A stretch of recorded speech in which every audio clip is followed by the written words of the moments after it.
over the past couple of years, look at like, how do I, like after the military, how do I serve others and the impact that I have?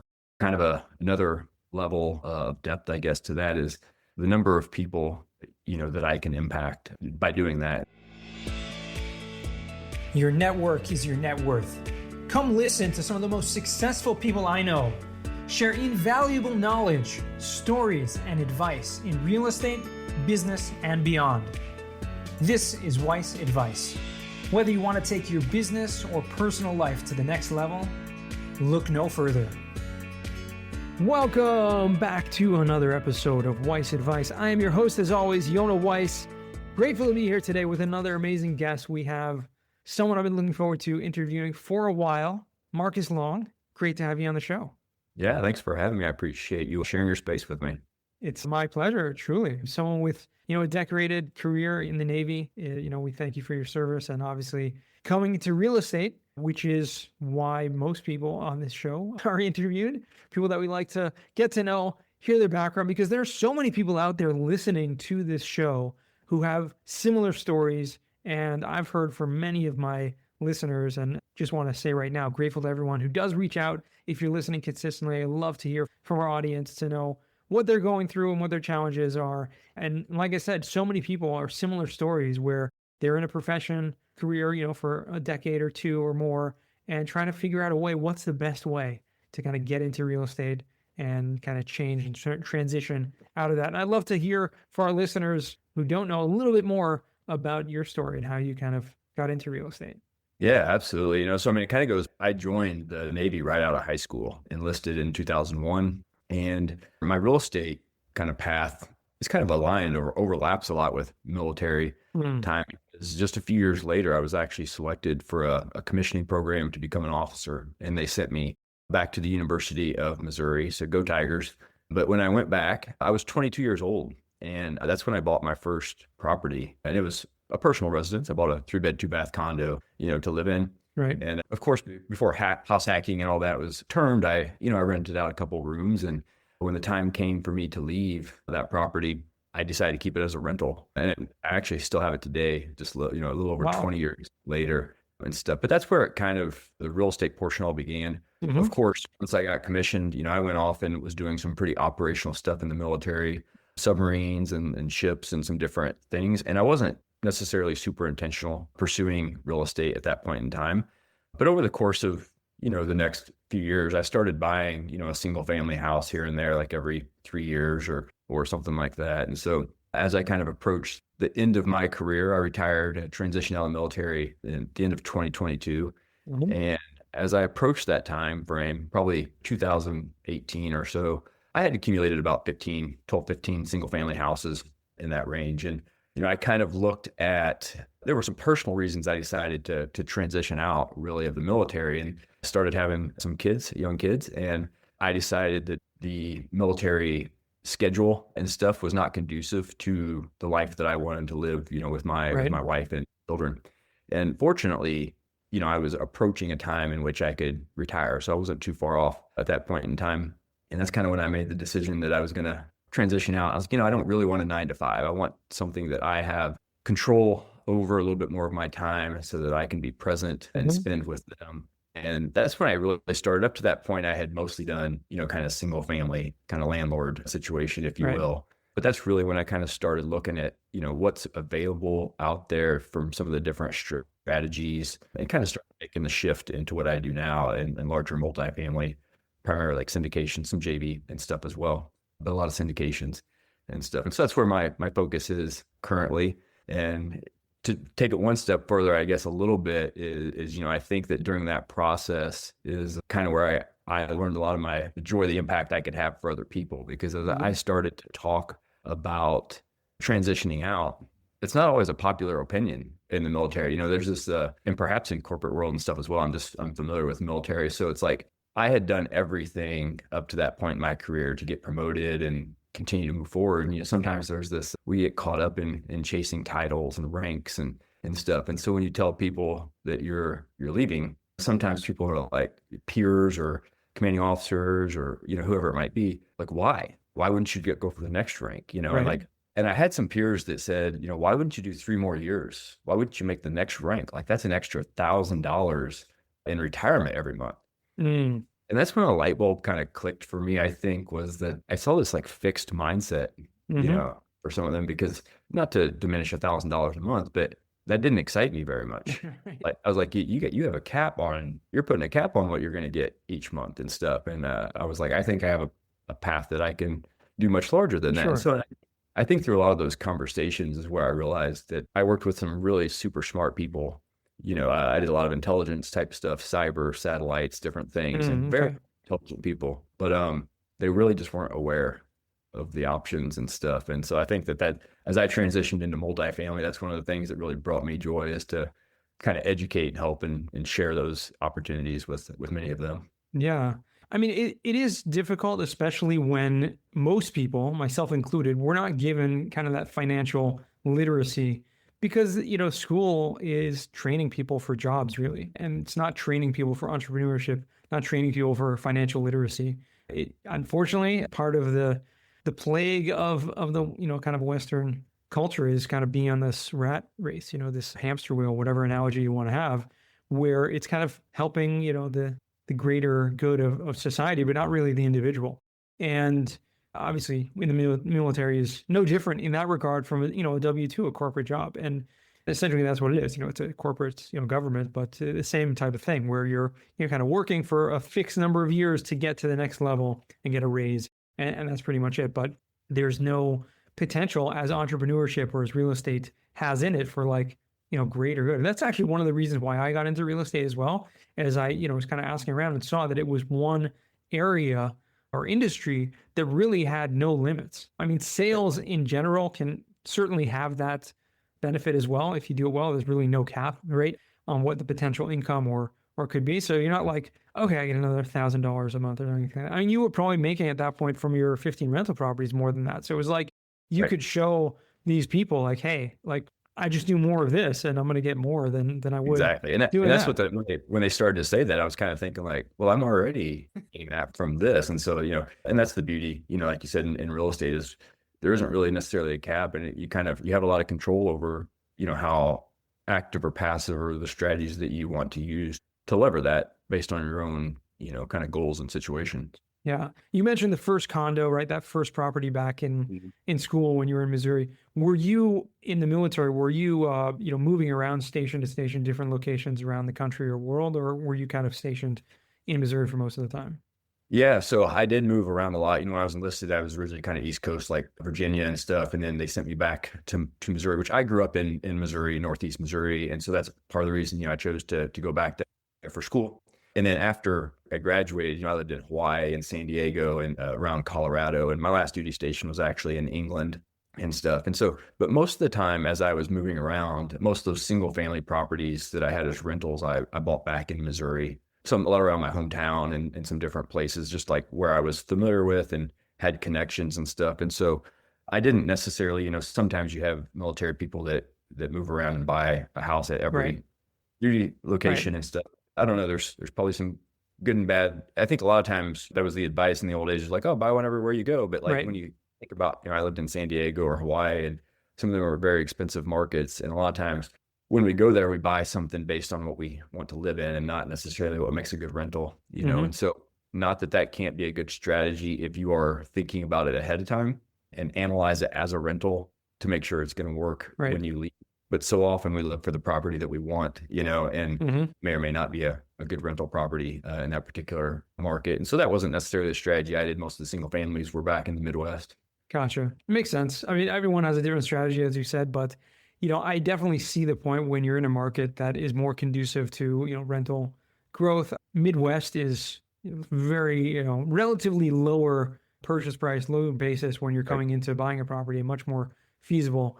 Were you able to utilize? I know there are certain benefits with military financing and things like that, VA loans and whatnot. Were you able to utilize some of those for some of the properties? So I did use it for that first condo, IBA loan and stuff, which, at the time, like I said, I was 22 years old. And so I didn't have a, significant chunk of cash and stuff Right. like that. So it came in pretty effective. Then a lot of those other ones, wasn't able necessarily to use it on because you have to, intend to live there. and that's not where I was stationed at the time. But we did buy, a couple other personal properties that we used our VA loan in other markets, Colorado and stuff like that, that we ended up just selling, 3 or 4 or 5 years later when we left. Okay. Used the VA loan on numerous situations, but it helped me get started when I was 22 years old for sure. Awesome. Well, you did mention kind of before transitioning out of the military back in 2018, you kind of mentioned in passing that that's when you started to get into the multifamily and looking more at what that potential could lead. I'm curious, how did you stumble upon that? Like, where did you find that? Because someone who is in any career whatsoever, right? They're kind of focused on your job. You're doing your own thing. Did you Yeah. have people that So you knew that were in that? Yeah, the way it kind of happened was, so about 2018 or so, I was in Colorado at the time, and at that time I just had single family stuff. And up to that point, I really hadn't done much networking within the real estate world. I did most of it myself. My brothers had partnered, on a number of the single family houses, but just as a small group, we kind of did a lot ourselves. And kind of randomly, my wife connected me to an individual. My wife's in the military as well. And so she connected me to an individual that was working in the same building as her. And he was kind of starting a meetup out in Colorado at the time.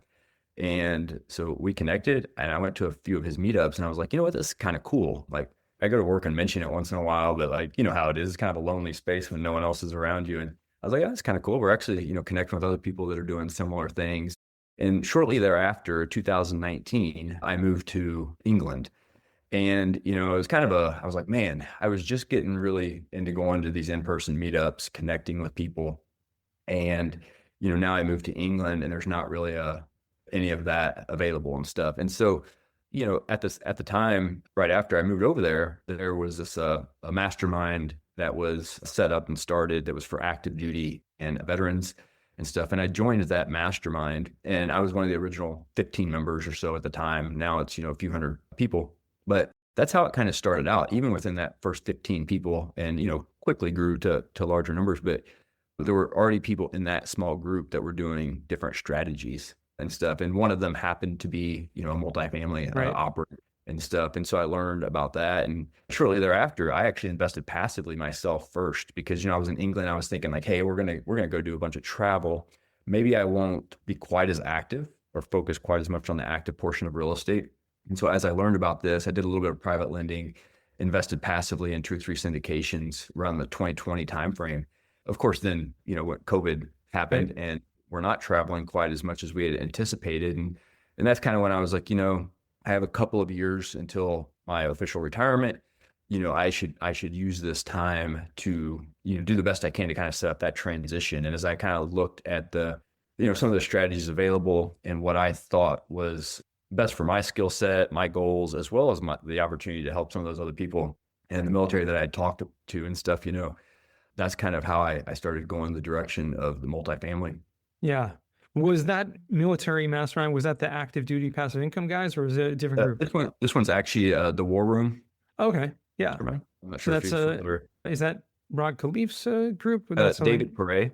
Oh, David Perret, right. Okay. Yeah. We've definitely spoken to David, definitely know that group. And it's amazing how there are people out there who, and I appreciate that, and there are more now, but who are kind of supporting each other, different masterminds who are kind of focusing. And really, anyone who's in any career, any of our listeners, you can search Facebook. If you're a medical professional or you're, an an engineer, whatever it is, I think a lot of people, you relate to much more people in your industry. You have a lot more, 100%. Connections. You have a lot more shared experiences. And so it may be easier for you kind of to network with and mastermind with other people who have a similar training and a similar background and work experience with you. And you can literally search Facebook for like medical professional real estate or, active duty or veteran, real estate, and different groups will come up. And it is really important, the power of that mastermind, the power of those kind of group discussions, the networking. I'm curious to know, because I know obviously your partners now with one of your partners with Michael and Susie, I know they were also stationed in England in the military at the same time as you. Did you guys get connected there? Yeah, it was interesting actually because so we lived a couple hours away from each other in England. Both of us kind of had interesting tours. We were not on military bases. We were kind of, he was getting his PhD from Cambridge and Right. was working at a UK government facility and stuff. And so we kind of had these remote jobs. And it was actually at the beginning of COVID. And he and Susie had kind of, started looking in and reading about real estate and stuff. And they actually posted in one of the Facebook groups, like, hey, we're stationed in England. And it might have been from Military to Millionaire, which is kind of the free group, Right. David Price group and stuff. And so it might have been in there or something, and said, hey, we want to learn more about this. And one of the guys that was in the war room actually said, hey, Marcus Long is in England. You should reach out and connect with him. And so they set up a call. And then Michael joined the war room for a couple of years and stuff as well. And we were because we were both in England, we were in a kind of a small accountability group together. And so we were connecting on a weekly basis. And then as we were able to, we were traveling a couple hours to kind of go visit each other in person and stuff. And that's really how the partnership kind of started. I actually invested in one of their properties passively. They did one larger multifamily Hmm. before working together. I invested passively with them. And then a few months later, we did our first one together, and we've been working together pretty consistently over the past few years. That's pretty cool. And you had mentioned that you're, since then you've done multiple deals. You're, general partner in several different multifamily properties over the past few years, past, I should say more like 18 months or so. It's been a little bit of a difficult time for a lot of people in the Mhm. markets. Have any of your properties, struggled with kind of making cash flow and making the investment returns that you had kind of projected? Yeah, I mean, I think that, for the most part, many of our properties have done pretty well. And one of the benefits is that we primarily did fixed rate debt, Right. so Of course. despite when I talk about the number of properties that we bought, and a lot of times people think about the timing that we bought them, a lot of people have struggled with that. But primarily we used fixed rate debt. And so that has certainly benefited us, from the performance of many of them. Yeah. There's certainly, insurance and other costs that many have increased higher than normal and stuff. But I would say we have one or two that have not struggled, but maybe we've paused distributions for a while. Most of them are doing distributions, but we have one or two that either a lot of our stuff's in Tulsa, and so we have one or two that had some like Right. wind damage and stuff that kind of fell below what made sense to do insurance with, and so had to pay for some stuff out of cash flow, or maybe periodically had an on-site manager somewhere that wasn't the best fit, and maybe put in some residents and stuff that Hmm. weren't a good fit for us and stuff like that. So we've definitely had a couple that slowed down distributions and from projections and stuff like that. But overall, I think compared to like where the industry and stuff has been in the Yeah. past years, we've been able to perform fairly well. Yeah, it makes sense. Now, obviously, that everyone's experience has been different.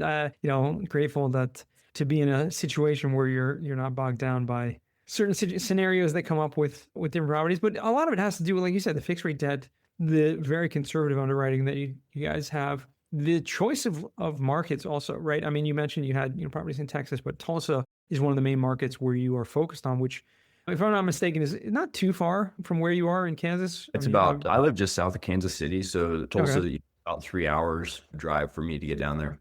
So not too far. Yeah, and it's one of those markets where it's consider maybe a secondary or tertiary market where there's been a lot of growth, and different from, let's say, the Sun Belt and Texas and things like that, where sure there's a lot of growth, but there's such over kind of confidence and over popularity in some of Yeah. those markets where it's like almost impossible to find a deal that pencils that makes Yeah. sense.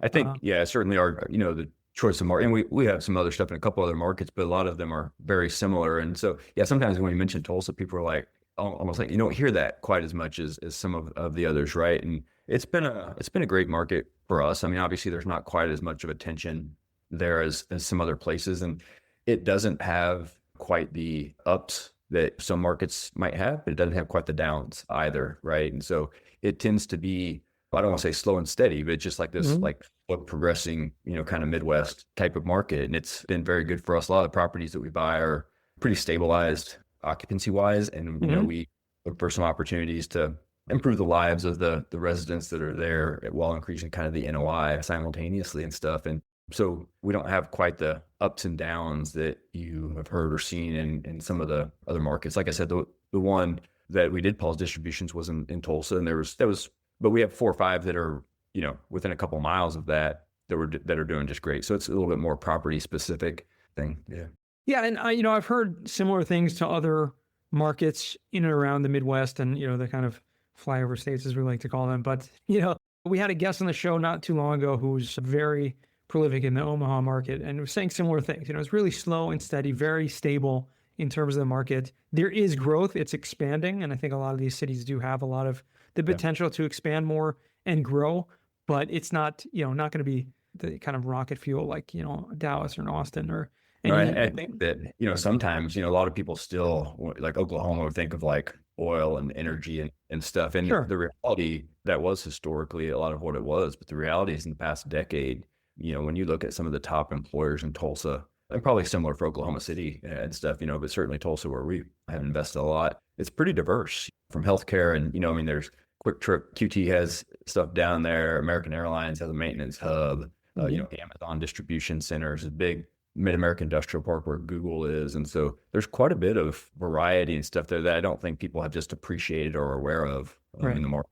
Yeah, and that adds to your tenant base. Obviously, you're focusing on the kind of B class apartment complexes where you're looking for those kind of those corporate employees and things like that with steady paychecks, and you're not going to get that elsewhere. So I think that's important to realize when you're looking at different markets. Anyone out there who's looking at potential different markets, kind of be different. There are a lot of resources out there. I'm kind of curious how you ended up choosing Tulsa in the first place. I think you mentioned that you invested with Michael and Susan. I think that was one of Yeah. their locations that they were invested in. But in Was, terms of yeah. just So, how do you find a new I market? initially was, thinking, because I knew I was planning to move back to the Kansas City area and stuff. And so originally when, I was kind of starting to look at multifamily, I was starting to kind of make some calls, to some brokers and different connections here in Kansas City. And that was kind of my intent. And I still like Kansas City a lot. I haven't invested here quite as much in the multifamily just because we've had such good deal flow elsewhere. Hmm. But yeah, Michael and Susie, like Michael had a college roommate and stuff that was living in Oklahoma City while we were in England and stuff. And so, he had analyzed, a few markets. He boiled it down to 3 to 5 markets. Tulsa was on that list. And some of it kind of came down to some on the ground, boots on the ground. That college connection and stuff was also in real estate and stuff. And so some of it kind of came to, having people to go check on some stuff for us while we were in England. And in the end, it turned out we probably love Tulsa more now than when we were looking at it, a few years ago. As we've learned more about it and spend more time there and stuff, it's been a great market for us.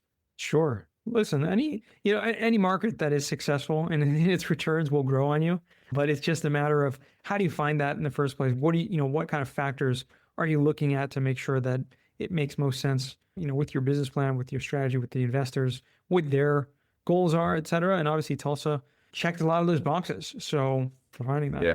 And I think, when you talk about like, different investor bases and stuff, and my background, about 75% of my investors are military connections, Mhm. from my own or my wife's career and stuff. And so many of them are, some of them are still active duty. Some have left and are, contractors or government civilians now, or maybe gone on to other corporate stuff. But many of them have either good W-2, steady paying jobs or their retirement or whatever. And so a Right. lot of them, they don't necessarily need heavy cash flow, but they like something that has some, early on distributions and, consistent and just good growth over the course of 5 years or so. And so I think, the market fundamentals there and stuff tend to align pretty Yeah. well with, what our investors are looking for.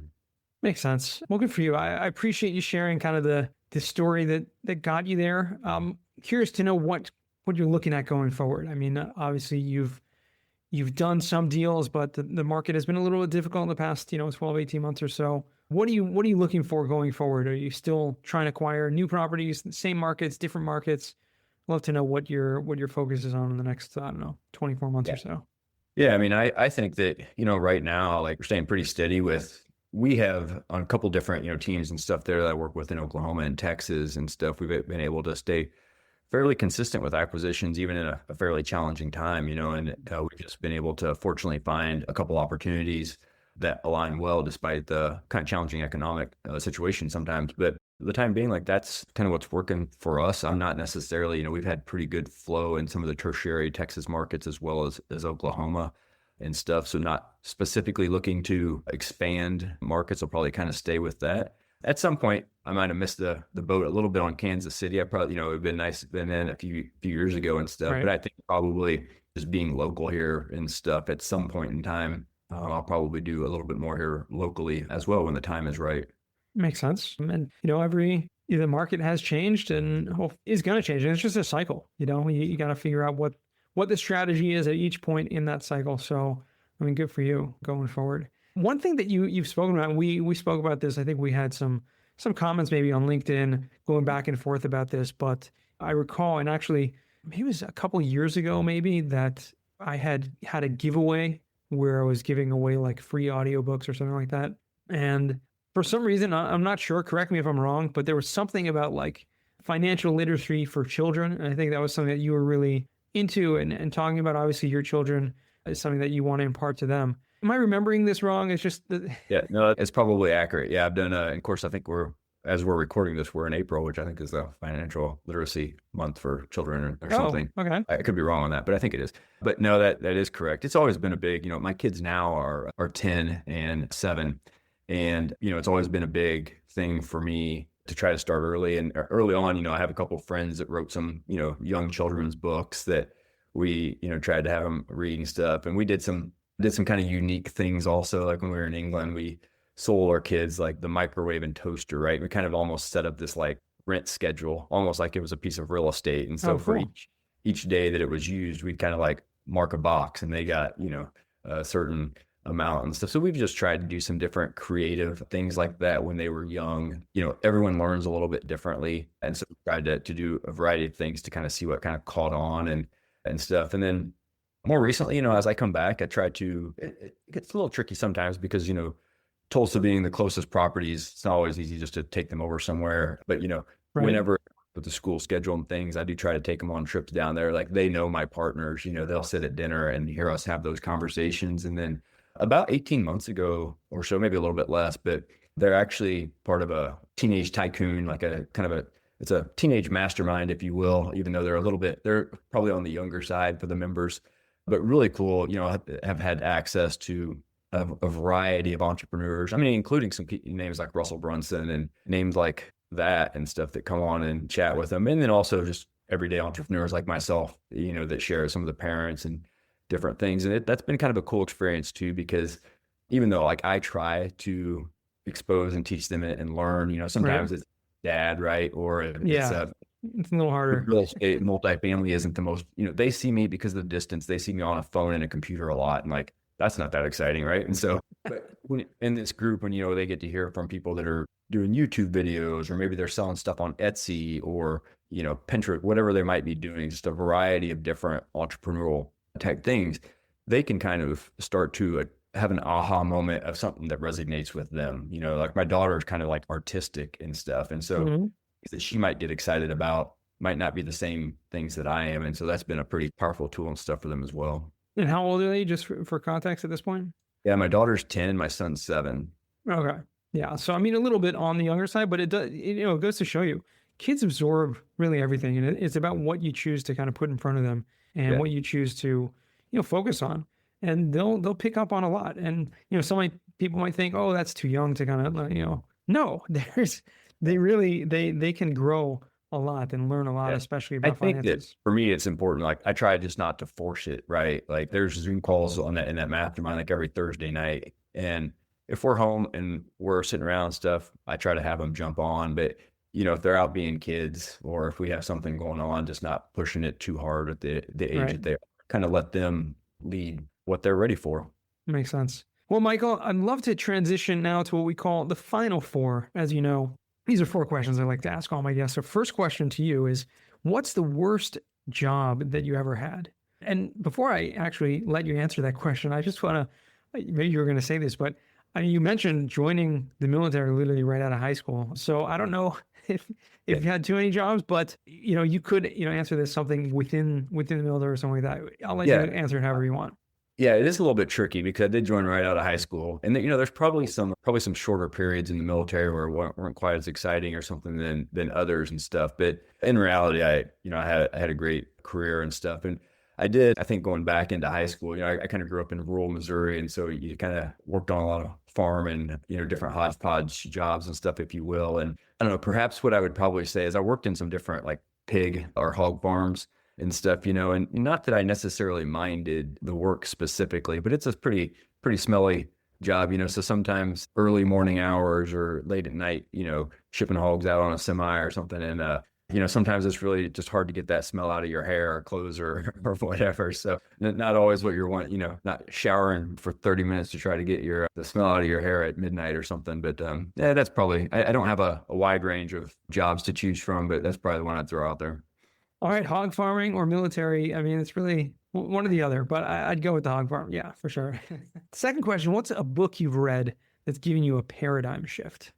Yeah, so just in the past couple of years, I read Die with Zero by Bill Perkins. I don't know if you've ever read of it, but my company is called Along Legacy Capital, which is kind of a play on my last name, but also like the legacy aspect. And I think like many of us, when I first kind of started, that the legacy thing was just like kind of what can I build up and pass on and stuff. And over time, what I think about the legacy and stuff has shifted some. I think a lot more about how I live today and, the example that I provide and the things that I do while I'm living to like live my legacy. Right. Right. But reading that book is, I think, just kind of contradictory to what a lot of us are taught, because we get this nest egg or whatever, and then we pass it on to our children or to nonprofits or whatever. And I just think he does a really good job of, number one, acknowledging the argument that others have, but also providing a lot of data, that by the time we pass that on to our kids, a lot of times they are older than when they could have optimally used it, so it could have been better to pass it on to them while we're alive so they could use it optimally and we get to see them enjoy it. Same thing like nonprofit, like if we have a cause that we want to support, like it probably could have been better for that organization to have it earlier. And then we also get to see them benefit from it. Right. So it was just a kind of and I admittedly got a little bit defensive, like with the title and starting to read it and stuff. And then you start to think through it and he does a great job of doing that. So yeah, that's a huge paradigm shift for a lot of people. And I haven't actually read the book, but I've heard it come up. Actually, it's been mentioned before on the podcast and I've looked into it and the concept really makes a lot of sense to me. Obviously, the way that you described it makes a lot of sense. So definitely going to add that to the reading list to go delve a little bit deeper into there. And third question we're going to ask you is what's a skill or talent that you would like to learn? So this one's probably not super unique for your answers, but right now something I'm going to focus on this year is learning Spanish. So, I'm sure language probably is a common thing, but one of the real reasons that I had some Spanish in the past, like many of us have, but I speak almost none at the moment. But I currently serve on the board of directors for a nonprofit, and we spend a lot of time in Central and South America and stuff. And they're very impactful trips as it is. But I just think that there could be a lot more there for me to be having conversations with some of the people I'm working alongside, as well as while we're in the country, the connection with other people and stuff. And so I just got back from Costa Rica a couple of weeks ago, on one of our trips. And I just said that's something I want to work on this year is to try to do that, to make those trips even more impactful from a community and a relationship perspective.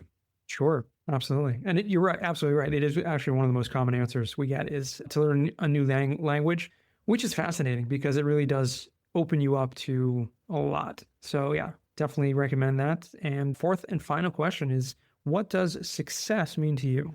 Yeah. So, I used to kind of like my thing was, when, I can spend my time how I want, with who I want, where I want, when I have the option to do that, right?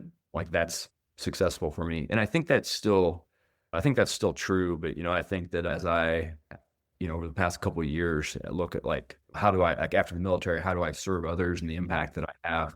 Kind of another level of depth, I guess, to that is the number of people, that I can impact by doing that. And whether that is the time that I spend with my children, whether that is, the potential investors that I can educate and help bring along on our journey, whether that is the people that we serve through the nonprofit that I'm on, or like the volunteers that go along with us, just the opportunities I provide in those different ways and the number of people I can impact is kind of how I see my own success now.